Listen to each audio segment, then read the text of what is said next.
Hoje é quarta-feira e às quartas-feiras a gente assiste o Highcast e hoje o assunto aqui na mesa é saúde. Então eu vou apresentar para vocês os nossos convidados. Muito obrigada por estarem aqui. Se apresentem para o nosso público e contem um pouquinho das suas histórias, por favor. Muito obrigado. Primeiramente, eu agradeço pela oportunidade, pelo convite de estar aqui hoje discutindo temas muito importantes da área da saúde, principalmente envolvendo a parte da genética, de detecção precoce de doenças, que hoje é algo muito palpável, tanto no Brasil quanto em outros países. Eu sou João Gabriel Daher, sou médico, tenho uma formação muito extensa, principalmente na área de genética, na área de doenças raras e também de novas tecnologias médicas. E eu agradeço muito pelo convite, a oportunidade de estar discutindo vários temas aqui hoje. Obrigada. Fala um pouquinho também sobre a sua história, sobre quem é você. Então, meu nome é Bernard Kac, eu sou anatomopatologista e também estou muito ligado à parte de health tech, patologia digital e também novas tecnologias em saúde. Como é que vocês enxergam esse cenário da evolução da tecnologia para a medicina? Tanto para o bem quanto para o mal. Você acha que as pessoas ficam mais assustadas, as pessoas estão mais seguras? Como é isso? Na verdade, a minha opinião é: quanto mais avanço tiver na área médica, é melhor para todas as pessoas. Antigamente nós não tínhamos, nós só iríamos descobrir as doenças depois de uma fase muito tardia, com poucas chances de tratamento, com poucas chances de suporte. E os avanços na medicina, principalmente neste século, nos proporcionou aí hoje ter conhecimento de todo o nosso genoma, fazer detecções precoces, fazer os aconselhamentos para os pacientes no momento adequado. Então eu vejo hoje o avanço da medicina como algo muito importante e algo que está cada vez mais evoluindo para trazer principalmente um diagnóstico precoce e uma prevenção de doenças. E como é que vocês chegaram a essa área que não é tão comum das pessoas inicialmente buscarem após a faculdade ou durante a faculdade? As pessoas vão para a clínica, para a cirurgia. Como é que vocês chegaram nessa área? Bom, da minha parte, eu acabei tendo uma área de atuação muito importante no campo das doenças raras. Hoje no Brasil nós temos 15 milhões de brasileiros com uma doença rara. E é algo desde a minha faculdade que eu ficava me perguntando, quando via um paciente com uma doença rara, eu observava um desconhecimento, até mesmo nosso, dos profissionais da área de saúde. E foi quando eu resolvi mergulhar nesse projeto, aprender mais sobre a genética, porque 80% dessas doenças é de origem genética.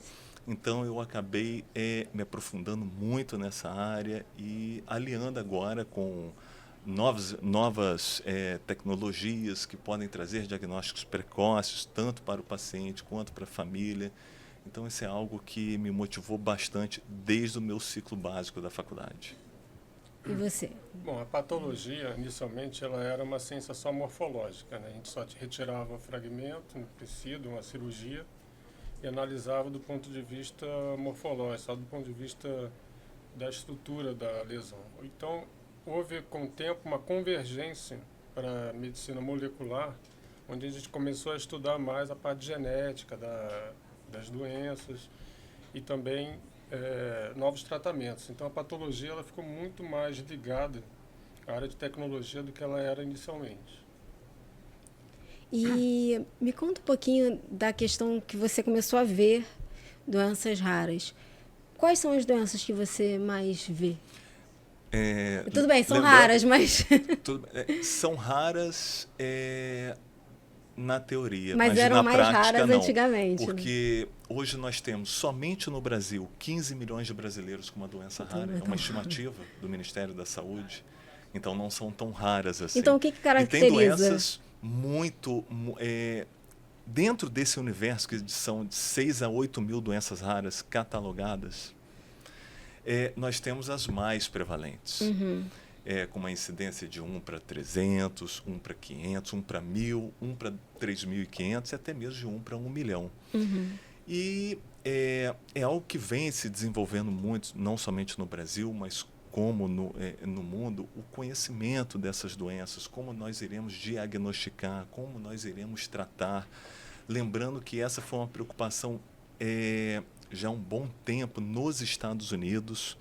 Isso veio chegar, infelizmente, tardiamente para a gente aqui no Brasil, mas é algo que melhorou bastante. Hoje no Brasil nós temos uma portaria de atenção especializada para esses pacientes, a nível de sistema público.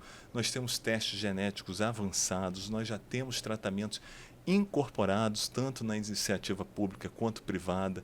Então, o nosso cenário hoje de sapiência desse grupo de doenças é muito maior do que era 10 anos atrás. E o que você costuma ver mais quando vocês estão investigando um paciente ou um grupo? O que eu vejo é um caminho árduo, longo do diagnóstico. Lembrando que para um paciente com uma doença rara, esse paciente percorreu no mínimo de 5 a 8 médicos.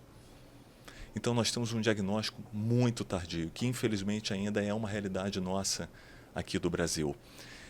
Por não termos um teste de conhecimento, por não termos também um teste genético de abrangência para detecção precoce ainda, no estágio ainda de bebê. Então isso dificulta muito esse diagnóstico. As coisas vêm melhorando, a passos lentos, mas vem progredindo, mas ainda requer ainda muito treinamento. Nós temos pouquíssimos médicos ainda aptos a realizar esse tipo de abordagem para esse paciente. E é um paciente que ele se encontra em todos os níveis dentro do sistema de saúde. É desde um paciente que vai ter uma emergência, que tem uma doença rara e necessita de um tratamento imediato, até mesmo um paciente que está num consultório buscando uma resposta, uma solução, e ele não sabe sequer o nome da doença. Porque nem todas as doenças têm tratamento, ponto. E as que têm, às vezes, são assustadoras. Vocês se deparam muito com diagnósticos assustadores para a maioria das pessoas. Como é que vocês tentam apaziguar um pouco esse assunto, os prognósticos? Uma estratégia que a gente pode fazer, que não é ainda muito utilizada, é a gente ter o diagnóstico, guardar para a gente, e à medida que novos tratamentos forem surgindo, a gente comunica esse novo tratamento ao paciente. É uma escolha do paciente. Agora, quando já existe o tratamento, é comunicado todas as opções imediatamente. Isso é interessante, porque as pessoas têm muito medo. Eu estava mesmo falando para vocês que eu sou uma pessoa medrosa, apesar de me cuidar, fazer meus exames tudo direitinho, eu sou uma pessoa medrosa, e acho que todo mundo porque ninguém quer se deparar com a doença. Quando ela vive ainda no campo das ideias, você fica mais, sei lá, tranquilo, entre aspas, porque você não tem. Quando você se depara com a doença na tua vida, é uma coisa que é mais difícil, né? E na questão dos diagnósticos, quais são os exames mais comuns que vocês, enfim, mais fáceis que vocês indicariam para pessoas buscarem fazer para prevenção? Bom, eu posso achar um diagnóstico desde um simples exame de imagem até mesmo através de um teste genético, onde eu vá solicitar algum defeito específico em um determinado gene. Mas ir direto para o teste genético é complicado, não? Não, eu não tenho isso como hábito. Eu faço uma leitura completa do paciente, da família, do histórico familiar, algo que nós estávamos conversando aqui até agora há pouco. Eu acho que é muito importante, e geralmente eu dou até uma orientação em relação a isso. Olha, aproveita os almoços entre famílias, pergunta da parte de médica, parte de saúde, porque muitas das vezes a resposta está aí.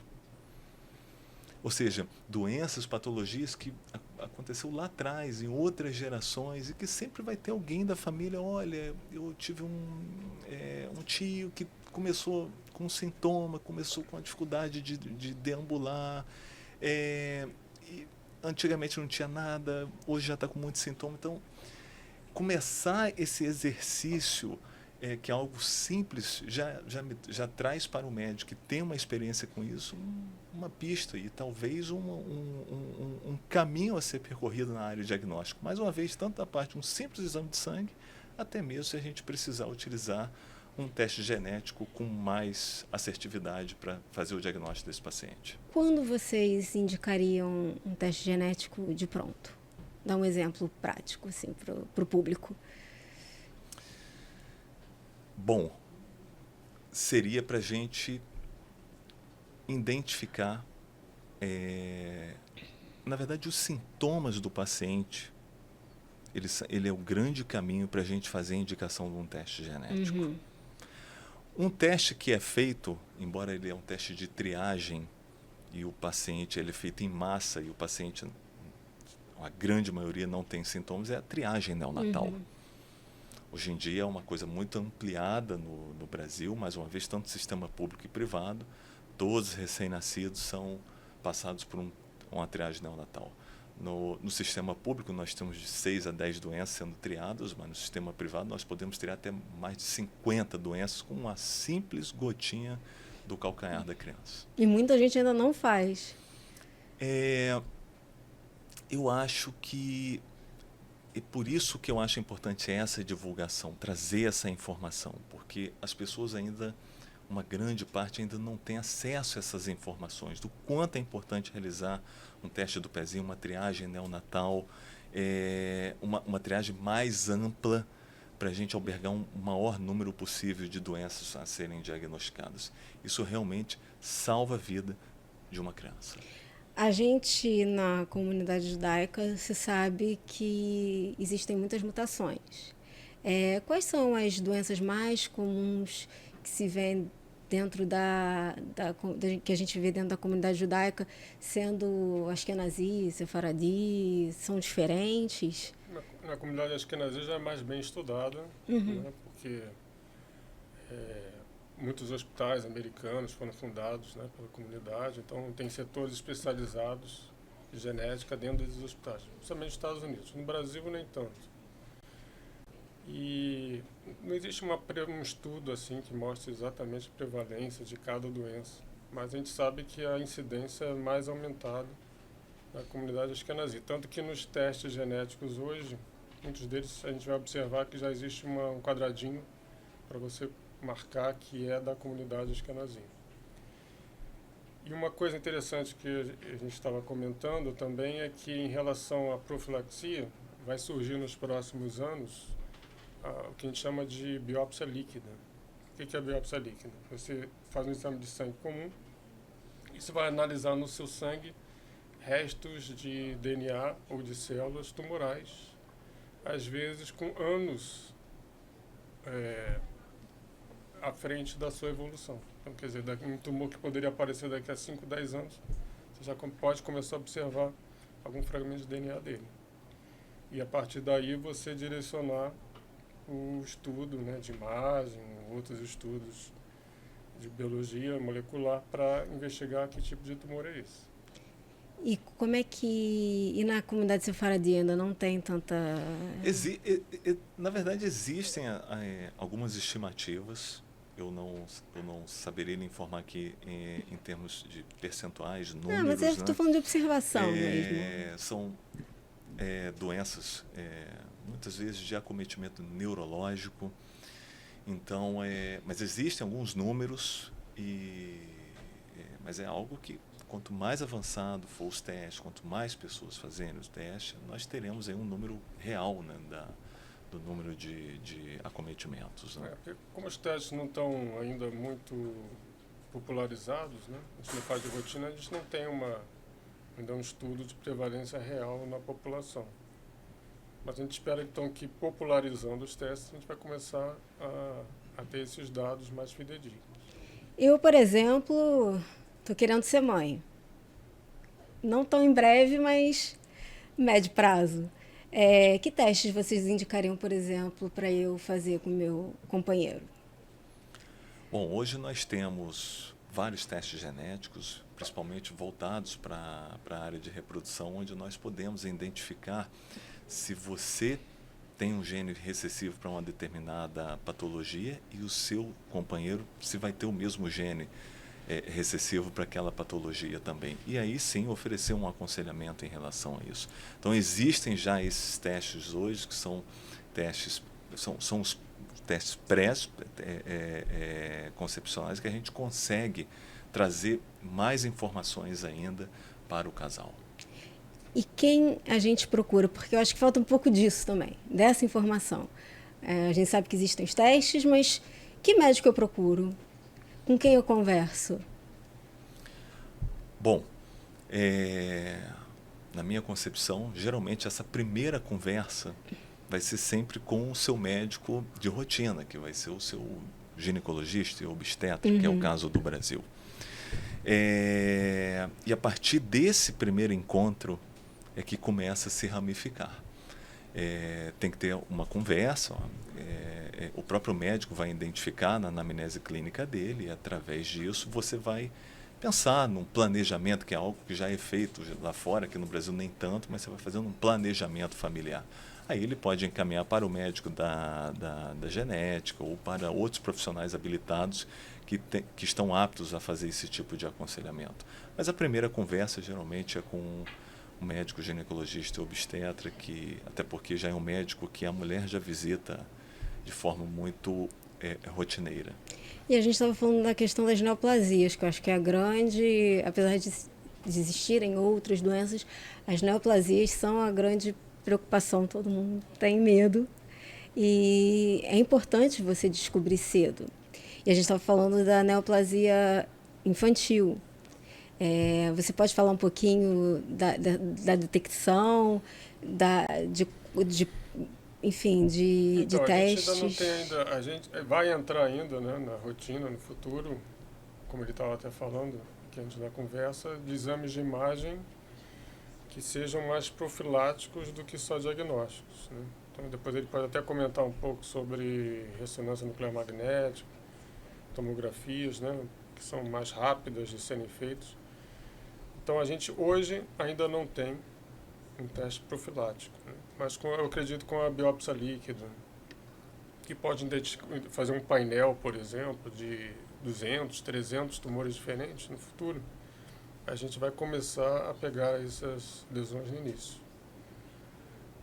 E uma outra questão também é a parte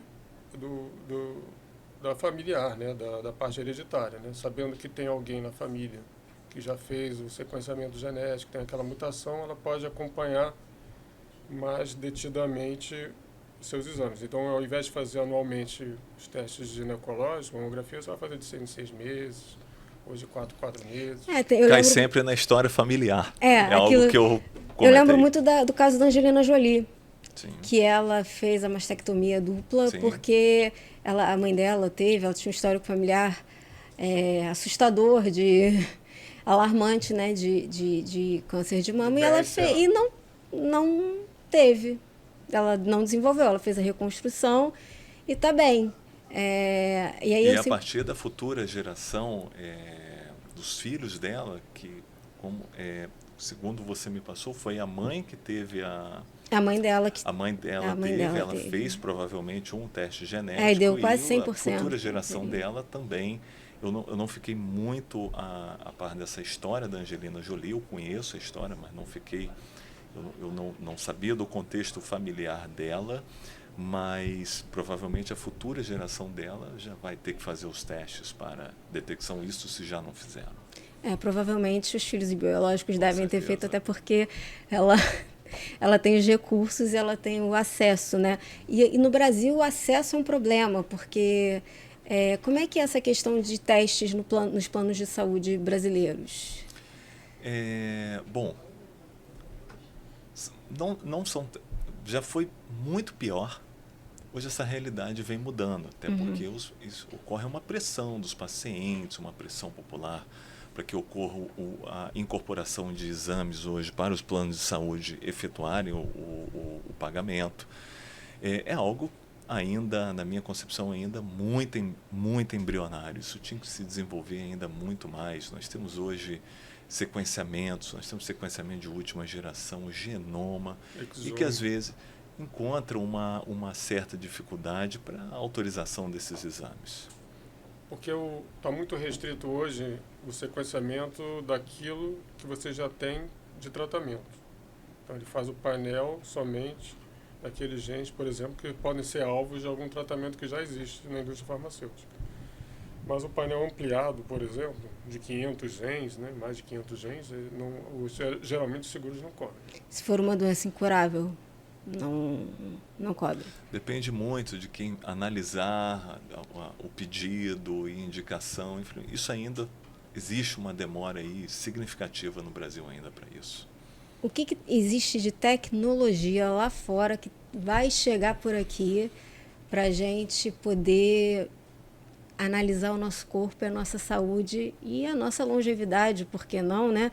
Porque tem tudo a ver com longevidade. Por sinal, é um tema muito interessante. Há um mês atrás eu estava num curso na Europa sobre longevidade e o quanto a gente estava discutindo a questão da idade cronológica e biológica.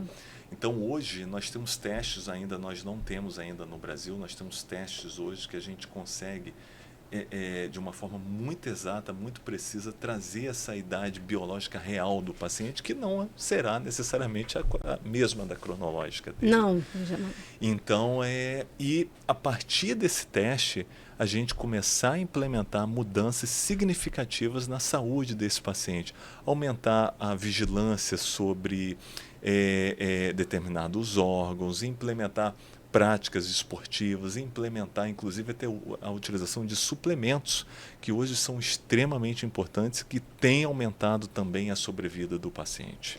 Quais, por exemplo? Porque eu, por exemplo, consumo creatina, dizem que é muito bom para o cérebro.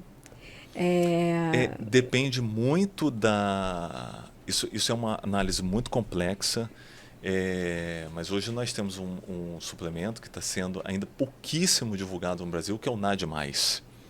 Ele melhora o funcionamento das mitocôndrias e isso faz com que você aumente a sua expectativa de vida. Então, nunca tinha ouvido falar. Sim, eu não sei se existe ele comercialmente disponível no Brasil, mas é algo espetacular os estudos.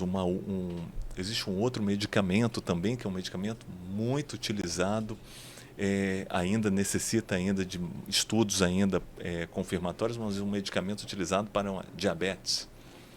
Então, isso também tem contribuído muito com a questão do aumento da longevidade do paciente. Agora, é uma análise muito complexa. Hoje em dia, a gente tem que saber a idade cronológica, temos que fazer os testes, principalmente o de oxigenação. Existem inúmeros testes hoje que a gente pode fazer e aumentar a sobrevida do paciente. Nos laboratórios aqui...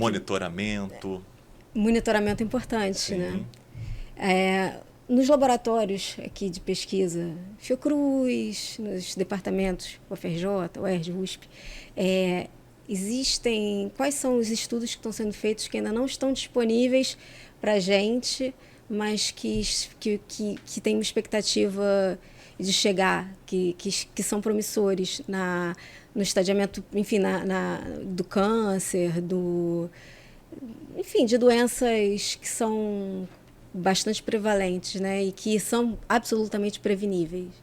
Bom, eu não tenho o portfólio do que está sendo desenvolvido aqui no Brasil em relação a essa área, mas, por exemplo, hoje nos Estados Unidos e principalmente na Europa, já existem hoje uma ressonância magnética com inteligência artificial, onde a gente consegue fazer uma detecção precoce de uma determinada neoplasia. Isso já são testes hoje já muito divulgados por lá.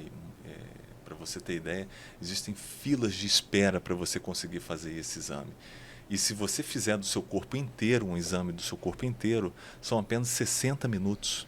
É algo fantástico você fazer uma ressonância magnética uma em 60 ressonância minutos, um whole body, e você conseguir ter a informação de uma neoplasia em estágio inicial, para você ainda fazer a implementação, até mesmo a remoção cirúrgica curativa, isso é algo extraordinário. Aumentaria muito a expectativa de vida Pode ser curativo. Curativo. Exato. Se você pegar algo no estágio inicial, você tem a chance de fazer algo curativo através do procedimento cirúrgico. Eu observo, na verdade, conversando com amigos e tal, porque eu já falei para vocês, né, que eu já fui da área da saúde antes de migrar para o jornalismo, talvez justamente por ser, enfim, medrosa, mentira. Eu acabei migrando, mas eu estava conversando com alguns amigos que ainda trabalham nessa área de análises clínicas, de patologia, de genética, e a gente estava falando sobre alguns exames que são meio, como é que eu vou dizer, que não são exatos. Por exemplo, PSA para próstata. O PSA pode aumentar por diversos motivos, ou uma biópsia que às vezes você faz e dá negativa. Por que isso acontece? E por que ainda demora tanto para chegar um exame novo com tanta É por tecnologia isso aí? que eu sempre falo, a avaliação clínica inicial é de suma importância. A gente não pode guiar uma suspeita de algo se a gente não tem uma história clínica desse paciente, do familiar. Aí o Bernard ele pode até complementar isso. Então, assim, uma combinação de fatores, avaliação clínica com o médico, exames laboratoriais, exames de imagem, implementação do estudo genético para a gente aumentar a acurácia. Sim. Porque não adianta a gente fazer apenas um exame se a gente não tem a história clínica desse paciente, se a gente não tem a história familiar desse paciente. Então, é uma combinação de vários agentes para a gente poder chegar a um diagnóstico conclusivo e assertivo. Porque não existe nenhum teste que seja 100% específico e 100% sensível. Então, a gente tem que usar uma combinação desses testes para poder chegar mais perto do diagnóstico. Então, não tem uma bala de prata, né? Você faz aquele teste e tem certeza absoluta. Mas a gente tem tanta tecnologia para tudo, tanta inteligência para tudo. Por que não para a saúde ainda? Porque a história clínica de um paciente é que vai definir toda a busca das respostas, das informações. Nós temos um arsenal de testes enorme, mas se a gente não souber empregar esses testes, a gente pode estar mirando num túnel escuro. Então a gente tem que ter história clínica, por isso a necessidade do médico, hoje principalmente a gente falando de inteligência artificial para tudo. Nós tivemos até recentemente o Bill Gates afirmando que em 5 anos não vai nem ter necessidade de ter médico para Isso fazer. É uma loucura, uma insanidade. Isso é uma irresponsabilidade tremenda, porque o médico ele acaba sendo o grande ser para definir o caminho que esse paciente vai ter que percorrer para um diagnóstico. Então, nós iremos utilizar as ferramentas diagnósticas, a avaliação clínica para a gente poder acertar o máximo possível com o paciente. Eu faço a analogia que ele está falando com um avião. Quando você pega um avião, se ele for todo guiado por IA, você pegaria ele? Você voaria no avião? Se ele tiver não, ele tecnicamente ele tem viável. Isso sim. É viável, mas porque ele tem piloto automático, então teoricamente a gente, mas a gente acha que tem aquela pessoinha lá que tá. Então, é a mesma coisa na medicina. Você pode ter toda a IA, todos os testes, mas tem que ter alguém fazendo a vistoria. Vocês acham que supervisionando é a palavra. Vocês acham que faltam hoje na preparação dos médicos nas faculdades um pouco dessa sensibilidade e dessa informação que vocês estão me passando para eles transmitirem para os pacientes deles? Que existe uma deficiência, de repente? Quando a gente fala de Brasil, nós temos aí um universo muito heterogêneo. Nós temos desde faculdades muito conceituadas até mesmo faculdades pouco conceituadas. Às vezes que tem um déficit em relação a que área da medicina, a uma determinada área da medicina. Então, é um ensino ainda muito heterogêneo. Mas, sem sombra de dúvida, eu percebo que a parte que mais me toca é o médico que não examina o paciente e já sai pedindo um monte de exames. O que é mais comum, é o que a gente mais vê hoje em dia. Então, isso realmente eu acho que isso tem que mudar. O médico é realmente uma pessoa muito importante, porque é ele que vai trilhar esse caminho junto com o paciente. Não é somente o médico. Eu acho que uma relação médico-paciente é tudo para o conforto do paciente e também para ter a facilidade de percorrer um caminho de um diagnóstico, principalmente quando a gente fala de diagnósticos difíceis, diagnósticos demorados. Então, eu acho que realmente a relação médico-paciente é algo extremamente importante, não somente para o paciente, mas para o médico também. Em questão de exames complementares, quais são os obrigatórios para homens e para mulheres? E eu gostaria muito de saber também como vocês encaram os diagnósticos difíceis junto com o paciente, né? Porque é complicado. Então, quando você chega com um diagnóstico complexo, então, como pessoa, assim, como é lidar com todos os dias com diagnósticos difíceis? Bom, vou te responder a primeira pergunta, assim, depende, em relação à questão de realização de exames, depende da faixa etária. Então, nós temos exames que um jovem de 30 anos, 40 anos, não tem a menor necessidade de realizar. A menos que tenha histórico. A menos que tenha um histórico, mas mesmo assim depende do exame. Então, depende muito da faixa etária. Se a gente for para o lado da medicina da longevidade, a gente consegue fazer testes extraordinários, que você vai realmente conseguir dar aquele suporte para o paciente para aumentar a expectativa de vida dele e aumentar a qualidade de vida. É muito importante eu falar essa questão da qualidade de vida. Não somente da expectativa. A gente tem que também trazer a qualidade de vida para esse paciente. Em relação à questão dos diagnósticos de doenças crônicas, às vezes, o que me chama muita atenção é justamente aquele paciente com um perfil que ele já foi em inúmeros médicos, inúmeros hospitais, inúmeras clínicas, e quando realmente ele encontra um profissional, e mais uma vez, médico para mim é independente da formação dele, é aquele que compra a sua briga, é aquele que compra o caminho para a descoberta do que ele tem.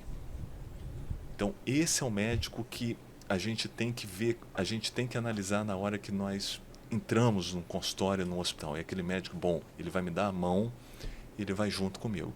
O que ele souber resolver, ele vai resolver. O que ele não souber, ele vai indicar também para um colega. Porque a medicina é uma ciência gigantesca. Não tem como, e não é nem possível que uma pessoa saiba tudo. Agora, o principal é aquele médico que compra junto com você a sua aflição, a sua busca em saber o que você tem.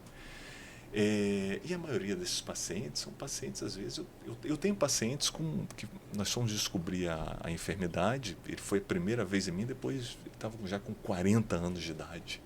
E já tinha sintomas milhares de médicos. Milhares. Ah, não, você tem isso. Na verdade, não tinha isso. Ele tinha uma determinada doença que, por falta, às vezes, de conhecimento, porque a gente está falando no universo de 8.000 doenças raras. Quais são essas doenças, por exemplo? Porque eu não sinto isso na pele. Nós temos doenças que envolvem tanto a parte neurológica, metabólica, doenças com tumores cutâneos, que é muito comum, até a doença de von Recklinghausen, a neurofibromatose, que o paciente aparece com vários tumores cutâneos, semelhantes a bolhas cutâneas, né? Mas são tumores cutâneos com manchas café com leite.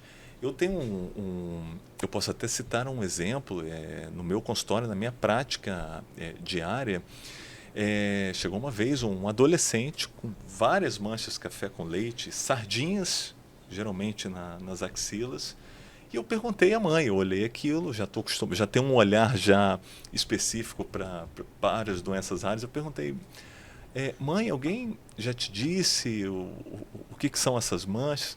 Ah, não, doutor, falaram que simplesmente é de nascença. E na verdade não era, é uma doença, é uma facomatose, por sinal a mais comum é a neurofibromatose, e que o paciente já estava numa idade de adolescência sem um diagnóstico. E o que ele sentia além das manchas?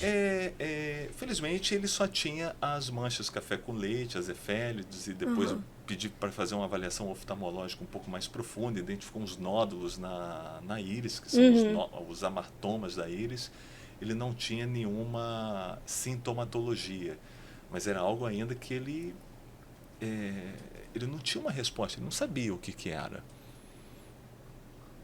E é uma doença genética. Em que E os pais provavelmente não desenvolveram, mas... Ele foi, especificamente, ele foi o caso índice, ou seja, o primeiro caso. O que então, é um azar. Eu não digo isso, eu não digo essa palavra, mas... Atrasa. Ele era o primeiro caso da família e que, a partir dele, tinha que existir, obviamente, um suporte. Lógico. E a começar por informações. E aí foi buscar. Então, por isso que eu sempre... Eu falo muito isso, e em outros programas também. A divulgação da informação é a chave para isso. Porque muitas pessoas, às vezes, têm uma sintomatologia e simplesmente não sabem que é uma determinada doença aqueles sintomas. E vai descobrir depois, muitos anos depois na frente. Como judeus, eu, por exemplo, tenho pessoas com caso de câncer de pele na família, que é muito comum. Quais doenças a gente... Eu sei que é muito difícil dizer, que depende de paciente para paciente, mas que são vistas mais. Então, se você tiver que priorizar alguma pesquisa... Câncer de próstata no homem, né? Sim. Mas, por exemplo... Mama, útero... E uma outra coisa importante, você citou aí muita parte de câncer de pele, né? Vamos dar um exemplo, melanoma. Hoje em dia já pode ser feito, inclusive, até no Brasil. Existe um equipamento em que você faz uma análise total do seu corpo e identifica, isso o Bernard ele vai poder esclarecer isso melhor, mas identifica as potenciais lesões que podem ser um melanoma. Conta pra gente um pouquinho. Porque... Utilizando a inteligência artificial. Isso é novo, isso é bem novo. Então, tem algumas famílias que têm essas lesões cutâneas, mas não em número de 5, 10, tem centenas de lesões na pele. Aquela pessoa toda pintadinha. Mas não são necessariamente lesões grandes? Não, pode ser lesões pequenas, de alguns milímetros, algumas outras lesões maiores, mas ela tem mais de 100, 200 lesões. Então, do ponto de vista prático, é impossível o dermatologista analisar uma por uma, e mesmo que ele analise, ele não vai lembrar qual que era há 6 meses atrás, 1 ano atrás. Para retirar. Então, o que a gente tem hoje? A gente tem um aparelho que ele fotografa com alta resolução todo o corpo da pessoa, numera as lesões e depois ele compara, tempo depois, se essas lesões se modificaram ou não. Aí ele vai avisar, ó, essa lesão ela era castanha, ela ficou preta. Essa lesão ela tinha 2 milímetros, agora já está com 4. Então ele vai apontar, a pessoa vai retirar aquela lesão, fazer a biópsia, e aí vai fazer o diagnóstico mais precoce. Isso facilita bastante. Que era impossível você acompanhar essa lesão, essa miríade de lesões antigamente, manualmente. Até porque pode ser um teste de triagem, porque você vai estar identificando potenciais lesões que podem se tornar um câncer de pele. Então, realmente é fantástico, e utilizando a inteligência artificial para fazer a identificação. Você falou da ressonância também. Tem a ressonância magnética, mas a ressonância ainda não está disponível ainda no Brasil. Esse está. Com esse tipo de software, com esse tipo de formato de serviço. Um mapeamento corporal, lembrando que a pele é o maior órgão que nós temos. Sim. Isso já hoje você consegue fazer no Brasil. Um mapeamento corporal para identificar potenciais lesões que podem originar um câncer de pele. E aí sim vem um tratamento de suporte, de prevenção. Você vai poder, mediante os achados daquela lesão, você vai poder acompanhar se houve um crescimento, se houve uma mudança de cor, para aí sim fazer uma biópsia e a retirada dela. Voltando um pouco para a questão do sequenciamento genético, porque muita gente que está assistindo não entende como funciona, como funciona o exame em si de sequenciamento. Então, eu gostaria que vocês me explicassem direitinho o que se vê, como é que funciona, quanto tempo leva para os resultados chegarem. Você tem uma técnica relativamente nova, então a gente consegue identificar genes que possivelmente mutados. E é um exame super simples, você vai fazendo uma retirada de um sangue, do seu sangue, E tem outros métodos de extração também, Você como pode até fazer pela mesmo a saliva. Hoje, inclusive, eu estava conversando com o Dr. Bernard que já existe um teste para a gente identificar a parte de câncer coloretal, que você faz através das fezes. Você faz uma extração do material genético pelas fezes, você identifica antes de você fazer a colonoscopia. Então, assim, algo E a colonoscopia muito pode ser moderno. muito perigosa dependendo do paciente, porque se estiver tomando anticoagulante, se tiver alguma comorbidade, A colonoscopia ainda será um teste por muito tempo. muito amplo e Porque é ela um não é teste em s- loco, porque né? ela não é, a colonoscopia não é só preventiva, ela é curativa também. Porque Sim. se a lesão for pequena, ela já é totalmente retirada. Sim. Então nós podemos fazer essa análise com diversos tecidos do corpo, sangue, saliva, onde a gente pode estar identificando determinados grupos de doenças. E quais que são, qual é o mais comum? São vários, desde um câncer de mama, onde a gente vai descobrir os genes mutados, câncer coloretal, que aí sim, através dessa informação genética, existem hoje as terapias-alvo, que só vão atuar naquele gene que está mutado, Tem naquele muito gene menos que tem um efeito colateral. defeito.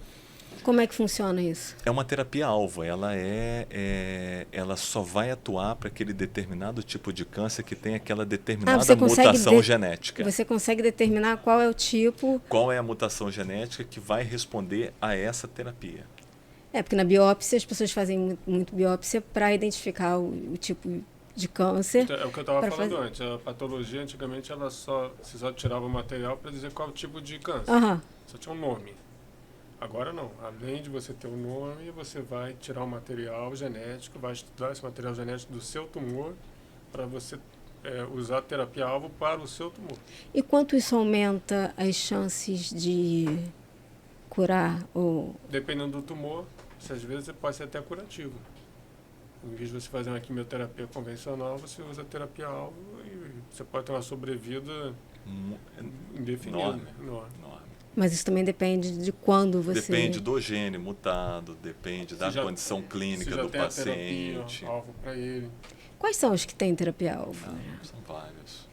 Tem vários para câncer tipos de coloretal, câncer. tem Desde alguns- cânceres hematológicos, Para leucemias. mama, tem vários.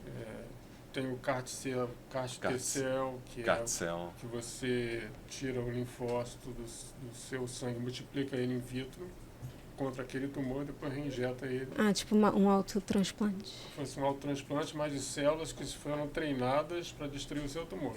De uma forma muito coloquial, você faz a retirada do seu sangue, potencializa o efeito de um linfócito e reintroduz ele. Você faz esse aumento de força dessa determinada célula sanguínea em laboratório. Depois você introduz porque essa célula que vai atacar o tumor. É uma terapia extremamente inteligente. Isso já se faz aqui. Já se faz em alguns centros. Em alguns centros no Brasil. E aí a gente é encaminhado de Lembrando acordo que a com CAR-T-cell tem uma aplicação hoje, principalmente para a área hematológica, mas certamente ela já existem estudos clínicos quando eu estive em outros lugares e para outros tipos de tumores. Então, realmente é algo extraordinário. Então, a gente tem uma perspectiva boa. Emocionalmente, é muito difícil lidar com a doença, qualquer doença que seja. Vocês acham que a expectativa pelo resultado do exame, às vezes, é pior do que o diagnóstico? Porque foi aquilo que a gente falou. Não necessariamente uma doença vai ter um exame específico 100%. Você precisa de um conjunto. Essa expectativa é o que afasta, muitas vezes, a pessoa da prevenção? Ou é mais a ignorância? Na minha concepção, existe todo um ambiente de cultura. Principalmente, cada país tem uma cultura. Existe a parte de acesso. Tá? Se a gente pensar hoje numa saúde hoje nos Estados Unidos, você tem uma falta de cobertura, uma grande parte da população americana. Sim. No Brasil nós temos um sistema público grande, mas que falta muitas coisas, mas nós temos um privado que alberga 45, 50 milhões de pessoas Sim. apenas. Então falta a questão do acesso, conscientização, tá? Então eu acho que na minha concepção é uma mistura de vários fatores que impede até mesmo receio, medo e cultura, principalmente, por exemplo, no Brasil a questão da prevenção do câncer de próstata. Muitos homens se sentem incomodados em ter que fazer o teste. Então, eu acho que é um mix de várias coisas envolvendo. É a vulnerabilidade da pessoa que fica à mostra, né? A pessoa fica muito vulnerável. Mas eu acho que quanto mais popularizado for os testes, mais profiláticos, mais chance você tem de ter uma terapia curativa. Sim. E acesso. Não adianta eu ter o melhor teste se eu não tenho acesso a ele. Ou você não tem acesso também ao tratamento para aquilo. Ou né? não ter acesso a determinados tratamentos. Israel é um polo tecnológico de saúde também avançadíssimo. O que vocês têm alguma noção assim, do que eles estão trazendo nessa área de genética, enfim, de saúde em geral, de tecnologia, para apresentar um pouco para a gente? Então, Israel é um polo altíssimo de tecnologia, mas qual é o problema? É que lá você só tem 4 planos de saúde. Sim. Né? Então, praticamente você não tem a medicina privada forte. Não. E todos os novos tratamentos têm que passar pelos comitês, né, desses planos. Então, eles não têm um acesso também tão rápido aos novos tratamentos, mesmo porque eles não têm escala para isso. Então, é mais fácil você ter uma startup israelense que ela consiga escalar nos Estados Unidos ou outro país e depois, então, a população israelense ter acesso. Qual país assim que é mais fácil de você conseguir essas acessibilidades para teste, para aprovação de tratamentos? Quando a gente fala de saúde, realmente algo difícil a gente ter acesso a tudo, a querer fazer tudo. É difícil em qualquer lugar do mundo. Eu acabei de citar o exemplo dos Estados Unidos. Se você não tem um plano de saúde... Você não pode nem cair no metrô. Você não pode nem entrar na emergência. O sistema de saúde é muito caro. Por que é muito caro? Os hospitais são gigantescos, custa gigantesco, e isso encarece de um tal modo que fica muito difícil para as pessoas fazerem o pagamento dos planos. Na minha concepção, hoje, o melhor ainda continua sendo a Europa. A gente ainda consegue ter ainda mais acesso, embora agora ela está vivendo uma questão da falta de profissionais da área de saúde, mas a Europa ainda te fornece mais acesso ainda a determinados tratamentos médicos, acesso a ferramentas que talvez em outros lugares a gente não vai conseguir. O sistema de saúde na Austrália também é fantástico. Na Austrália? Fantástico. Então, é aquilo, cada país tem a sua particularidade. E a sua ênfase também, né? Um país altamente tecnológico que não é muito falado é a Suíça. Ele pode falar bastante sobre a Suíça. A Suíça é um país muito evoluído. A área médica da Suíça, eu costumo dizer hoje que é uma área muito semelhante aos Estados Unidos, mas a parte de plano de saúde, praticamente todo cidadão tem um plano de saúde. Então consegue ter um acesso a isso, a essa tecnologia. E hoje se faz na Suíça trials, ou seja, medicamentos ainda que estão em desenvolvimento. Nos Estados Unidos você pode fazer na Suíça também.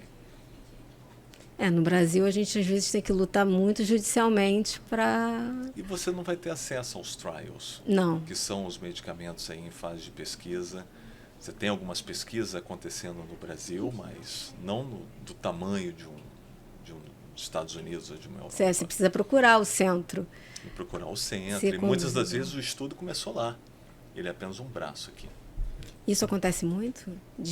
Dessas super parcerias? Quem produz a tecnologia são os norte-americanos, os europeus, os israelenses. Então, esses são os polos de desenvolvimento de tecnologia no mundo. Ainda vai ser muito caro, continuará sendo muito caro ter uma longevidade aqui no Brasil por quanto tempo?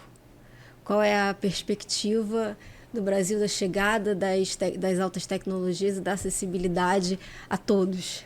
Quando a gente fala de um país igual o Brasil é um país com dimensões continentais. Então, nós temos assim uma qualidade de vida diferente, até mesmo de um bairro para o outro. Mas eu falo Então, generalizando, do Acre ao Rio de Janeiro. nós temos a questão, quando a gente fala de longevidade, a gente tem que pensar muito na nossa alimentação.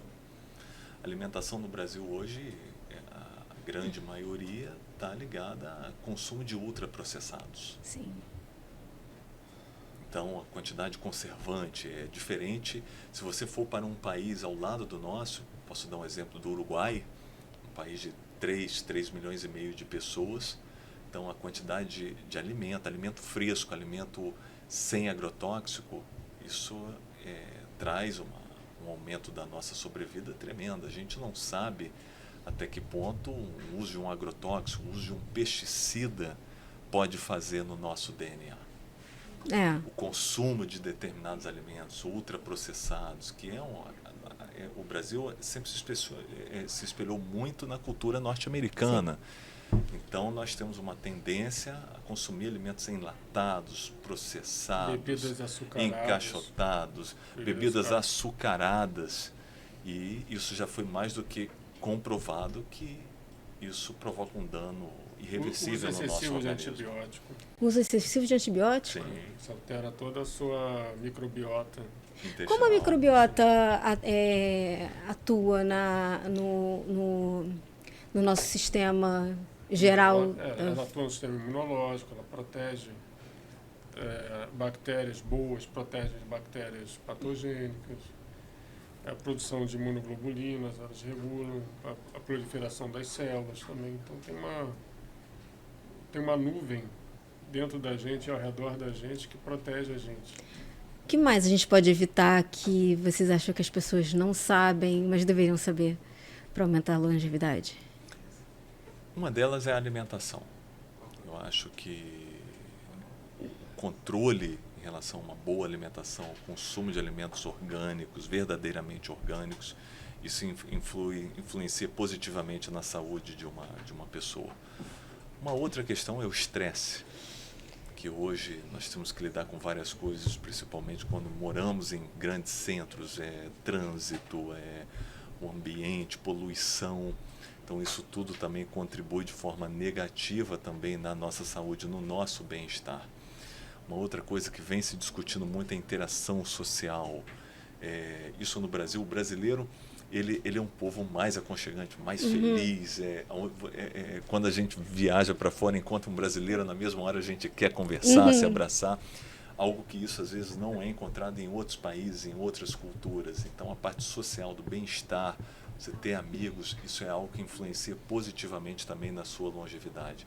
E todos os outros fatores de saúde, tem que existir um equilíbrio, e o equilíbrio também começa com o cuidado da sua saúde. Você tem que fazer os exames específicos para a sua determinada idade, determinar a sua idade biológica, fazer suplementação correta, e não um monte de suplementações que as pessoas falam, vou tomar vitamina D, vou tomar vitamina B, vou fazer o complexo tal, vou fazer coenzima. Muitas vezes não tem um menor cabimento, a menor necessidade. Então, cuidar da nossa saúde realmente é algo que eu costumo dizer, é o maior bem que todos nós temos. A gente está vivendo uma onda das pessoas se cuidarem mais, mas isso também está indo para um extremo, né? Eu vejo, enfim, muito conteúdo no Instagram, TikTok, de pessoas nas academias, de pessoas justamente fazendo suplementação, tomando proteína, tomando creatina, que eu falei que eu inclusive tomo, BCA, enfim, um monte de coisa. Como isso pode ser, de certa maneira, detrimental no sentido de que você está indo longe demais? Como você começa a perceber que você está indo longe demais e isso está te prejudicando, não te ajudando? A partir do momento que você faz as coisas sem uma orientação adequada para isso, eu parto do princípio que isso não é a melhor forma para fazer, para cuidar da sua saúde. Você tem que ter um plano, você tem que ter uma orientação por um profissional para poder trazer informações que somente uma pessoa que é da área e que faz isso vai poder orientar as pessoas. A mesma coisa é perguntar para o ChatGPT fazer a sua dieta. Você vai fazer uma dieta que pode ser ótima, mas não serve para você. Sim. Só a nutricionista vai conversar com você. E as pessoas acabam assimilando, eu vou tomar isso porque saiu em tal lugar, o influencer disse, e não necessariamente, cada organismo é diferente do outro. Um dia a gente vai conseguir determinar exatamente o que funciona, o que não funciona de forma rápida, fácil Certamente. e efetiva? Certamente, certamente. E aí eu acho que vai deixar de ser, o bem-estar vai deixar de ser um mercado e vai de fato... Eu acho que comida em tudo, comida em você ter um ambiente bom, em você ter também uma qualidade de vida, um trabalho que você não vai trabalhar de uma forma muito exaustiva, você ter o escoamento das grandes cidades. Hoje o trânsito é um fator de estresse tremendo, a alimentação um fator muito negativo para a nossa saúde. Muitas das vezes a gente tem que comer um lanche rápido e praticamente engolir aquela comida para a gente poder voltar ao trabalho. Isso tudo combina com um resultado muito negativo para a nossa saúde. Excesso de cafeína, por má qualidade de sono. Sim, sim, até mesmo isso, uso de telas. Hoje existem vários estudos em que a pessoa que vai para a cama com um celular, para olhar celular, Instagram, seja lá alguma outra coisa para fazer, a pessoa vai... diminui a síntese da melatonina, a pessoa vai ter insônia, vai ter problemas para dormir. E hoje a questão da qualidade de sono é algo que vem sendo muito discutido, porque realmente é um sono ruim, e a gente consegue palpar isso na prática. No dia seguinte a gente está improdutivo. Não é ninguém. Então a qualidade de sono, tanto que estão desenvolvendo diversos dispositivos para monitoramento do sono, monitoramento da qualidade do sono, para você implementar medidas para você melhorar isso, porque melhorando o sono você vai melhorar também a sua qualidade de vida.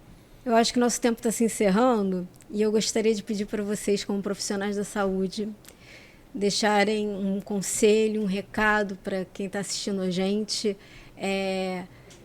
e também para eles buscarem essa orientação fora daqui, porque a gente aqui está falando para um público muito geral.